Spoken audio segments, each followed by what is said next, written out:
Hi friend, நான் உங்கள் மேகலா மணிகண்டன். உங்களுக்கு நான் பைனாப்பிள் தோட்டம் காமிச்சிடுறேன் பாருங்கள். இது ஃபுல்லாக பைனாப்பிள் தோட்டம் தான். அதுக்கு நடுவழியே ரப்பர் மரம் வச்சுருக்காங்க. உங்களுக்கு ஒரு பைனாப்பிள் காமிச்சு தரேன். தெரியுதா உங்களுக்கு? சின்னதாக பைனாப்பிள்லாம் பறிச்சிட்டாங்க.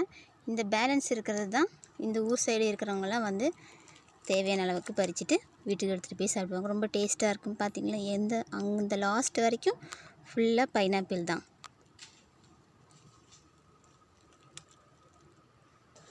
எங்கள் வீட்டுக்கார் பைனாப்பிள் தேடின்னு இருக்காரு. ஒன்று தான் கிடச்சிருக்கு இவ்வளோ நேரமாக. ஏன்னா இதில் இருக்கிறதெல்லாம் பறித்து முதலாளி எடுத்துகிட்டு போயிட்டாங்களா, அதனால ஒன்று தான் இருக்குது. இந்த வீடியோ உங்களுக்கு பிடிச்சிருந்தா லைக் பண்ணுங்கள், ஷேர் பண்ணுங்கள், மறக்காமல் சப்ஸ்கிரைப் பண்ணுங்கள். ஓகே, பாய். இவ்வளோ நேரமாக தேடி இந்த ஒன்று தான் கிடச்சிருக்கு ஃப்ரெண்ட்ஸ். அதுவும் தோட்டத்தில் ஃப்ரெஷ்ஷாக பைனாப்பிள் நாங்கள் எடுத்துருக்கோம் பாருங்கள். வாங்க வீட்டில் போய் வெட்டி பார்ப்போம். எல்லாம் எஸ்ஐ சர்வீஸ்க்கு வந்தீங்களாமே? ஆமாங்க. கவலையே படாதீங்க, நம்ம ஆட்சி